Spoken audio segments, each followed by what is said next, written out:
Hi అండి, అందరికీ నమస్కారం. Welcome to my channel Sowji thoughts. Karthika Puranam 4వ అధ్యాయం వినేద్దాం రండి.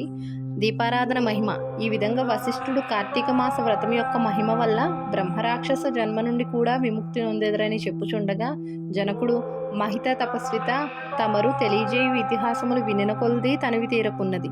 కార్తీక మాసం ముఖ్యమాగం ఏమని చేయవలేనో, ఎవరిని ఉద్దేశించి పూజ చేయవలేనో వివరింపుడు అని కోరగా, వశిష్ఠుల వారు ఇట్లు చెప్పడగిరి. జనక, కార్తీక మాసమందు సర్వ సత్కార్యములను చేయవచ్చును. దీపారాధన మందు అతి ముఖ్యము. దీని వలన మిగులు ఫలమును అందవచ్చును. సూర్యాస్తమయమందు అనగా సంధ్య చీకటిపడు సమయమున శివకేశవుల సన్నిధిని గాని ప్రాకారంబునందు గాని దీపమునుంచిన వారు సర్వ పాపములను పోగొట్టుకుని వైకుంఠ ప్రాప్తి నొందురు. కార్తీక మాసమందు హరిహరాదుల సన్నిధిలో ఆవునేతితో గాని కొబ్బరి నూనెతో గాని విప్ప నూనెతో గాని ఏది దొరకనప్పుడు ఆముదముతో గాని దీపం వెలిగించి ఉంచవలెను. దీపారాధన ఏ నూనెతో చేసినను మిగుల పుణ్యాత్ములుగాను భక్తిపరులుగాను అవుటయేగాక అష్టైశ్వర్యములు కలిగి శివసన్నిధికి ఏగురు. ఇందుకు ఒక కథ గలదు, వినుము. శత్రుజిత్ కథ. పూర్వము పాంచాల దేశమును పాలించుచున్న రాజుకు సంతతి లేక అనేక యజ్ఞయాగాదులు చేసి తుదకు విసుగు చెంది తీరమున నిష్ఠతో తపమాచరించుచుండగా వచ్చుటకు పికిడుదును ఇడుముని పుంగవుడు వచ్చి, పాంచలరాజా, నీవెందులకింత తపమాచరించుచున్నావు? నీ కోరిక ఏమి అని ప్రశ్నించగా, ఋషి పుంగవ, నాకు అష్టైశ్వర్యములు రాజ్యము సంపద ఉన్నను నా వంశం నిలుపుటకు పుత్ర సంతానం లేక కృంగి కృషించి ఈ తీర్థస్థానమున తపమాచరించుచున్నాను అని చెప్పాను. అంతా మునిపుంగవుడు పోయి, కార్తీక మాసమున శివసన్నిధిని శివదేవుని ప్రీతి కొరకు దీపారాధన చేసిన ఎడల నీ కోరిక నెరవేరగలదు అని చెప్పి వెడలిపోయాను. వెంటనే పాంచలరాజు తన దేశమునకు వెడలి పుత్రప్రాప్తికై అతిభక్తితో శివాలయంన కార్తీక మాసం 1 రోజులు దీపారాధన చేయించి ధనధర్మాలతో నియమానుసారంగా వ్రతము చేసి ప్రసాదములను ప్రజలకు పంచిపెట్టుచు విడవకుండా 1 దినములు అటులు చేసెను. తత్పుణ్యకార్యము వలన నా రాజభార్య గర్భవతి అయి క్రమముగా 9 మాసములు నిండిన తర్వాత ఒక శుభముహూర్తంన ఒక కుమారుని గనెను. రాజకుటుంబీకులు మిగుల సంతోషించి తమ దేశమంతటను పుత్రోత్సవములు చేయించి బ్రాహ్మణులకు దాన ధర్మాలు చేసి ఆ బాలనుకి శత్రుజీ అని నామకరణము చేయించి అమిత గారాభంతో పెంచుచుండిరి. కార్తీక మాస దీపారాధన వలన పుత్ర సంతానము కలిగినందువలన తన దేశమంతటను ప్రతి సంవత్సరం కార్తీక మాస వ్రతములు దీపారాధనలు చేయాలని రాజు శాసించెను. రాకుమారుడు శత్రుజి తినదిన ప్రవర్ధమనుడగు సకల శాస్త్రములు చదివి ధనుర్విద్య కత్తిసాము మొదలగునవి నేర్చుకొనెను.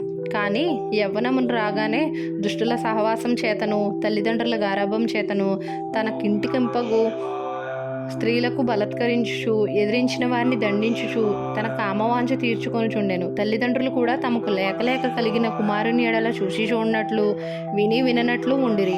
శత్రుజీ ఆ రాజ్యంలో తన కార్యములకు అడ్డు చెప్పు వారలను నరుకుదునని కత్తి పట్టుకుని ప్రజలను భయకంపితులను చేయుచుండెను. అటుల తిరుగుచుండగా ఒక దినమున ఒక బ్రాహ్మణ పడుచును చూచుట తటస్థించెను. ఆమె ఒక ఉత్తమ భార్య మిగుల రూపవతి.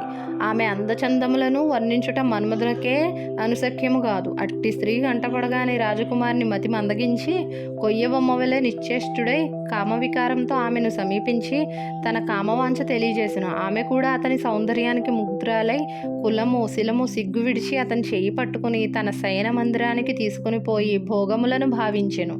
ఇట్లు ఒకరికొకరు ప్రేమలో పరవశులగుట చేత వారు ప్రతిదినము అర్ధరాత్రి వేళ ఒక అజ్ఞాత స్థలంలో కలుసుకొనుచు తమ కామవాంఛ తీర్చుకొనుచుండిరి. ఇటులో కొంతకాలం జరిగెను. ఎటులనో ఈ సంగతి ఆమె మగనికి తెలిసి పసిగట్టి భార్యను రాజకుమారిని ఒకేసారి చంపవాలనని నిశ్చయించి ఒక ఖడ్గమును సంపాదించి సమయం కొరకు నిరీక్షించుచుండెను. ఇట్లుండగా కార్తీక శుద్ధ పౌర్ణమి రోజున ఆ ప్రేమికులు ఇరువులు శివాలయంను కలుసుకొనవలెనని నిర్ణయించుకుని ఎవరికి వారు రహస్య మార్గమున బయలుదేరిరి. ఈ సంగతి ఎటులో పసిగట్టిన బ్రాహ్మణుడు అంతకు ముందే కత్తితో సహా బయలుదేరి గర్భగుడిలో దాగి ఉండెను. ఆ కాముకులిద్దరూ గుడిలో కలుసుకుని గాఢాలింగన మొనర్చుకునే సమయంలో చీకటిగా ఉన్నది. దీపం ఉండినా బాగుండును కదా అని రాకుమారుడు అనగా ఆమె తన పైట చెంగును చించి అక్కడ ఉన్న ఆముదపు ప్రమిదలో ముంచి దీపం వెలిగించెను. తర్వాత వారిరువురు మహానందముతో రతిక్రీడలు సలుపుటకు విద్యుక్తులగుచుండగా అదే ఎదురుగా ఆమె భర్త తన మొలనున్న కత్తి తీసి ఒక్క వేటుతో తన భార్యను ఆ రాజకుమారిని ఖండించి తను కూడా పొడుచుకుని మరణించెను. వారి పుణ్యం కొలిది ఆ రోజు కార్తీక శుద్ధ పౌర్ణమి సోమవారం అవటం వలన ఆ రోజు ముగ్గురును చనిపోవటం వలన శివదూతులు ప్రేమికులు ఇరువురిని తీసుకొని పోవటకును యమదూతలకు బ్రాహ్మణ్ణి తీసుకొని పోవటకు అక్కడికి వచ్చిరి.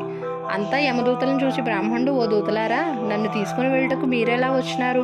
కామాంధకారంతో కన్ను మిన్ను తెలియక పశుప్రాయంగా వ్యవహరించిన ఆ వ్యభిచారుల కొరకు శివదూతల విమానంలో వచ్చుట ఎలా? చిత్రంగా ఉన్నదే అని ప్రశ్నించను.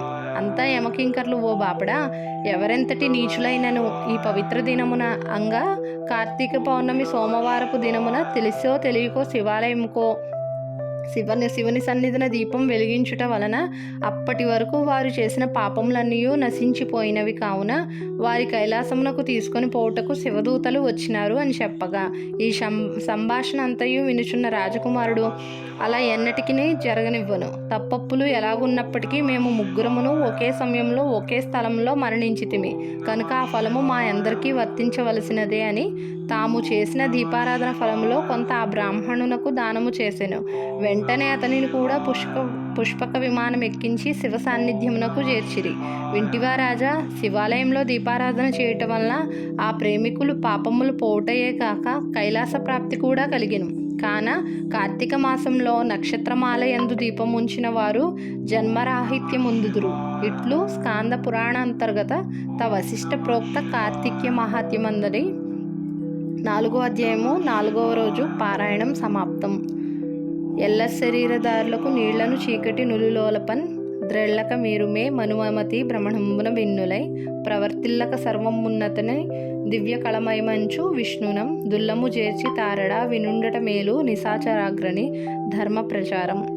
వీడియో కనుక నచ్చితే లైక్ చేయండి, షేర్ చేయండి, కామెంట్ చేయండి. కొత్తగా చూస్తున్న వాళ్ళైతే ప్లీజ్ సబ్స్క్రైబ్ చేసుకోండి. మళ్ళీ రేపటి 5వ అధ్యాయంలో కలుసుకుందాం. ధన్యవాదములు.